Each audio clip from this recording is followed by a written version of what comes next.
は海賊王になる男だ。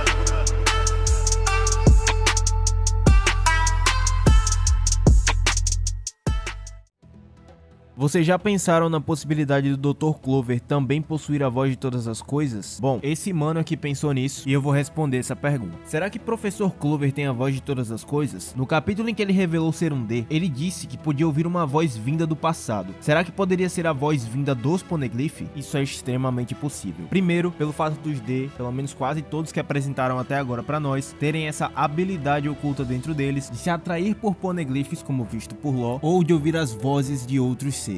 Em segundo lugar, com as últimas revelações do último capítulo, nós vimos que o Haki pode ser mantido em objetos ou em seres inanimados, como a gente vê acontecer com o poder do Joy Boy no Emmet, ou também como podemos ver na lógica das espadas que eu também falei no último vídeo aqui do canal. Na prática, vimos Joy Boy selar seu Haki em Emmet, e ele pode ser ativado posteriormente. Por que eu acho que isso pode funcionar da mesma maneira com os Poneglyph? Pelo seguinte motivo: as armas ancestrais funcionam de forma parecida, por exemplo, com os 3 tipos de Haki que conhecemos. Poseidon seria uma espécie de Haki da observação muito exacerbado, muito maior, que é a comunicação que ela tem com os outros seres. Afinal, a voz de todas as coisas e as habilidades que Luffy e Momonosuke possuem também se parecem muito com o que acontece com o Haki de observação. Podem sentir a presença muito forte de outros seres, como os Onisha e os Reis dos Mares, mas também com esse mesmo poder podem se comunicar com eles. Lutam por ser uma arma que parece ser um navio, ou um tipo de arma móvel, que consegue terraformar o planeta e também destruir ilhas com um tiro só, se assemelha muito com o Haki do armamento. Inclusive, o país em que a arma está é o país rei no Haki do armamento avançado. Interessante até notar que na lógica aprendida pelo Haki do armamento avançado, se destrói uma coisa de dentro para fora, e Pluton está soterrada dentro de Wano, e quando ela sair as barreiras serão quebradas. Logo, Wano vai ser quebrada entre muitas aspas de dentro para fora. Ainda sabemos muito pouco sobre Uranus, mas aparentemente a Mother Flame, a chama eterna, que também é uma energia vinda de toda a natureza, mais ou menos parecido com a voz de todas as coisas, é uma arma capaz de destruir ilhas, mas usando esse combustível. A tal energia de todas as coisas, como já falei no vídeo passado e vou reforçar aqui, também se parece muito com a lógica do Haki que existe em todos os objetos. Então Uranus em certos moldes me lembra muito o Haki do Rei, e agora é onde eu queria chegar e eu vou explicar o porquê. Vegapunk explica o seu conceito de energia e a energia que ele quer alcançar, que era do século perdido, que é uma energia que não se pode ver. Ela não é visível, mas ela existe em todos os elementos da natureza e pode ser controlada, que era algo que o rei antigo fazia com a sua tecnologia. Porém, esse conceito também se assemelha muito ao conceito dado para a própria voz de todas as coisas que existem dentro do próprio mangá de One Piece, que é o fato de que todas as coisas no mundo podem emanar uma certa voz ou uma certa presença. Se assemelha muito com essa energia. Dito isso, é muito possível imaginar o seguinte: o que nos diferencia, por exemplo, de uma pedra? A gente tem consciência, certo? Mas também somos feitos de matéria. A lógica seria parecida para o mundo de One Piece. Uma pedra, as coisas também têm vozes, têm energias, assim como foi visto muito bem naquela cena de Zoro em Alabasta, quando ele enfrenta o Mr. One. Mas o que realmente nos diferencia como seres humanos é termos consciência. Logo, os humanos teriam essa energia muito mais abundante por terem consciência, poder sentir essa energia e manipulá-la, e é assim se origina o Haki. A determinação que existe dentro do ser humano consegue emanar essa energia e usar ela de diferentes formas: a observação, o rei e o armamento. Dito isso, como vimos no último capítulo, é possível colocar a sua própria presença, o seu Haki do rei, dentro de outros objetos inanimados, como foi visto com Emmet e Joy Boy. Então o que poderia explicar, por exemplo, por que as pedras são indestrutíveis e por que Law se atraiu por elas, ou por que Rayleigh e Roger falam que podiam ouvir a voz de todas as coisas, mesmo sem saber ler os Poneglyph? É porque a energia e a determinação dos povos antigos foi colocada dentro dessas pedras. E é por isso que pessoas que são descendentes desses tempos têm a sensibilidade a ouvir essas vozes. Eu não acho que eles escutam, por exemplo, toda a carta que tem escrita naquela pedra. Eles não escutam o Joy Boy editando aquela carta pra eles na cabeça deles, obviamente que não. Senão o Roger não precisaria do Oden, por exemplo. Mas eles podem ouvir ecos daqueles povos dentro das pedras. Não seriam vozes propriamente ditas ou palavras, mas as pessoas que têm sensibilidade a sentir o que tem dentro daquelas pedras, o Haki ou energia, como você quiser chamar, que está dentro daquelas pedras, conseguem emitir uma energia para eles. E eles conseguem não interpretar, mas sentir uma certa voz vinda do passado. É por isso, então, que Clover teria dito isso. Roger era meio abestalhado, então ele não pensou muito sobre o que seriam aquelas vozes ou aqueles ecos. Mas claro que Clover, que é um arqueólogo, com certeza pensou muito sobre isso. Então pra mim é sim muito possível e eu gosto muito dessa teoria, principalmente o personagem Clover. E aí seguimos para mais uma pergunta, a pergunta do Lincoln. Fala Supernovas, como vão? Então, sobre o Homem da Cicatriz de Queimadura, muitos dizem ser aquela figura misteriosa que apareceu no último capítulo, dizem até ser um irmão do mal do Shanks. Talvez tenham perdido algum detalhe na história, mas o suposto homem marcado pelas chamas não seria o Só? Sabemos que ele está vivo e teve envolvimento com as pesquisas de O'Hara, e na minha opinião, um candidato ótimo a possuir um último Road Poneglyph. E aí, o que acham?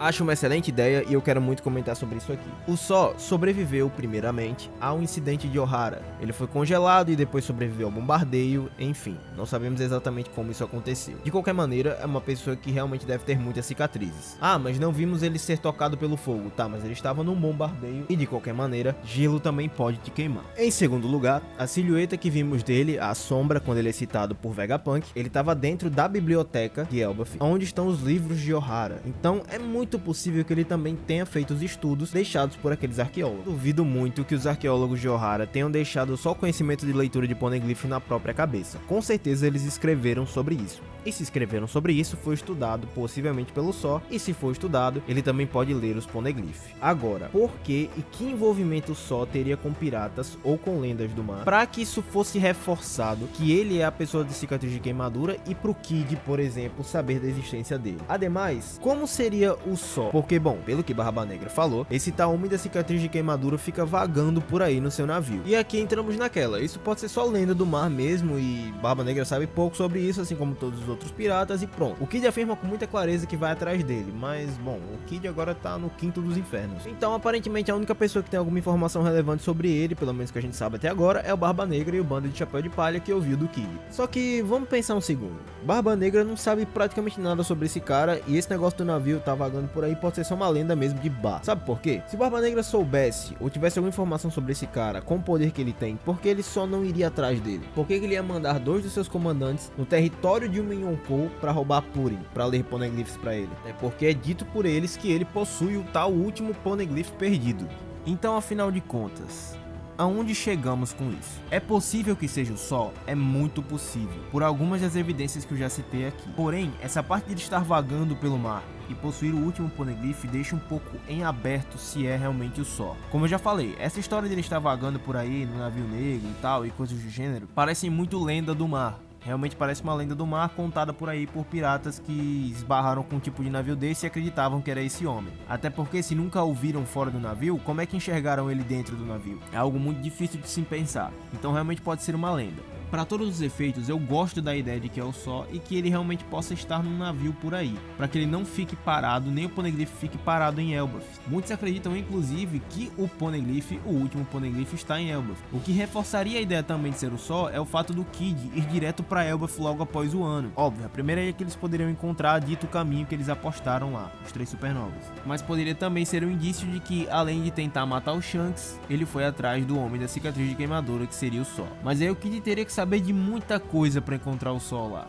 Então, bom, são histórias que se misturam e não dá pra ter uma informação clara sobre isso ainda. Mas sim, eu gosto muito da ideia de que é o Só, principalmente por ele ter uma relevância muito grande, já que é um dos sobreviventes de O'Hara. Na verdade, o último, junto com a Nico Robin. A última pergunta é de um parceiro meu, o Pereira. Ele mandou a seguinte pergunta: salve Supernovas. Já ouviram falar da teoria de que Mars pode ser um traidor entre os Gorosei? Achei uma teoria muito interessante e com certo embasamento. Ele foi o único a mostrar remorso quando bombardearam O'Hara. Quando o Haki de Joy Boy mandou todos os Gorosei de volta para Mary Joyce, ele já tava lá. Uma teoria que pode complementar isso é outra que fala que os Gorosei representam certas nacionalidades do mundo. E por parecer muito com Gunfor, Mars representaria Skypiea, assim como Najuro, por exemplo, representaria o povo de Wano, na lógica da pergunta dele aqui. Uma prova disso seria a alta representação do deus Quetzalcoatl em Skypiea, que por sinal se parece muito com a forma monstruosa do Mars, e a forma humana desse deus seria um homem com barba longa, que é conhecido por ser um deus que odeia outros deuses pela forma como eles tratam os humanos. Eu vi essa teoria na internet e achei muito interessante. Bom, vamos lá. Essa pergunta é interessantíssima e eu gosto muito de falar sobre isso. Em primeiro lugar, gosto muito da ideia de que cada Gorosei representa um povo do mundo de One Piece. E claro,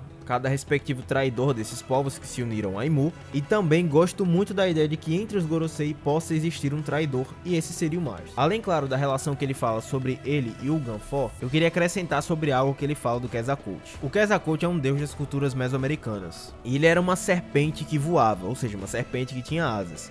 E como ele disse, era um deus que odiava outros deuses pela forma como eles criavam os seres humanos. Isso é muito importante porque no arco de Skypiea existem muitas referências às Mesoaméricas, tanto na arquitetura do lugar, que se parece muito com a arquitetura asteca, quanto também as próprias imagens gravadas nas paredes que aparecem muito em vários lugares, principalmente no anime. Eles representaram isso muito bem. Os próprios povos com asas têm desenhos que são exatamente iguais aos desenhos encontrados nas paredes que os arqueólogos do nosso mundo encontram quando se fala dos estudos dos astecas, dos maias, dos incas e por aí vai. Eu vou pedir para Isaac, que está editando esse vídeo, até colocar isso aí na tela para vocês verem as semelhanças entre essas imagens. E isso é muito forte no mundo de One Piece, tanto que, eu vou até citar isso novamente, o Nika aparece na história de capa do Enel. Eu já teorizei que esse rapaz aqui é o Nika, então não vou entrar em detalhes, isso vai ser até comentado em um vídeo posterior, mas essa pessoa aqui com o chapéu de palha, que desce dos céus, quer dizer, propriamente dita, da lua, do lado dele tem um símbolo de sol bem grande, o que já deixa bem óbvio que é o deus do sol, mas em segundo lugar, existe uma rosa dos ventos desenhada aí nesse símbolo de sol, que é usada no calendário asteca, e dentro do calendário asteca existia o rosto do deus Tonatiuh, que é simplesmente o deus do sol da cultura deles. Eu preciso explicar mais alguma coisa? Quer dizer, preciso sim, porque eu sou youtuber e eu tô meio que sendo pago pra isso, né? Dita essa forte relação entre referências com as culturas que eu já citei aqui, a gente chega no Mars. Por que seria interessante que o Mars fosse o traidor? Primeiro, porque o povo do século perdido muito provavelmente tinha uma relação muito grande com os povos de asas, que foram aqueles que trouxeram aquela tecnologia super avançada pra Terra há mais de 1000 anos atrás. Pra mim, inclusive, Nika foi responsável por isso e Joy Boy desenvolveu isso em seguida. Se os dois eram amigos ou não, a gente vai comentar isso em outro vídeo aí. Mas, de qualquer maneira, eu gosto muito dessa ideia pelo seguinte motivo. Se Mars é realmente um remanescente dos povos de asas, principalmente vindo do século perdido, seria muito incrível ele ser um traidor, porque ele é o remanescente do povo que foi traído e que foi derrotado. Ele seria visto como um grande traidor, por assim dizer, por estar com os Gorosei? Sim, mas seria uma pessoa deixada por Joy Boy ou por vontade própria para trair o Imu no futuro. E aí, o Imu provaria do seu próprio veneno. Até porque, quando paramos para analisar outras referências que existem, Gunfor era chamado de Deus em Skypiea, e quem se autoproclama Deus é o Imu. E um remanescente dos povos de asas trairia Deus e seria como Judas, só que do lado oposto, para derrotar o falso deus que está no trono agora e assim libertar o mundo. Óbvio que não vai ser o Mars que vai ser o responsável, se isso for verdade, por salvar o mundo de One Piece, por assim dizer, mas seria uma das peças-chave para isso no final da história, e realmente seria algo muito incrível de se ver, principalmente relacionado ao plot twist que isso pode gerar. Inclusive, para vocês e pro Pereira que deve estar vendo esse vídeo agora, eu vou dar outro detalhe muito interessante. Na cena em que os Gorosei falam sobre a fruta do Nika, e a cena que ele pula, que ele aparece naquela figura na lua, o Mars é o único que dá uma resposta evasiva sobre o que eles estão falando da fruta. Eles falam que mesmo depois de 800 anos de tentativa, eles nunca conseguiram pegar a fruta. E aí o Mars dá uma resposta evasiva, dá as costas e sai andando quando ele diz assim: bom, parece que a fruta vive fugindo da gente, e eu acho que isso não é impossível. E se ele é realmente um remanescente desses povos e sabe sobre a lenda do deus do povo dele, eu não preciso nem falar mais nada, né? E é com isso que eu encerro esse vídeo, espero que vocês tenham gostado. Se vocês curtiram, deixa seu like, não esquece de se inscrever aqui no canal para aumentar nossa recompensa no YouTube. Também confere o nosso Instagram, onde você manda sua pergunta pra gente responder aqui como foi nesse vídeo. E é isso, galera. Valeu!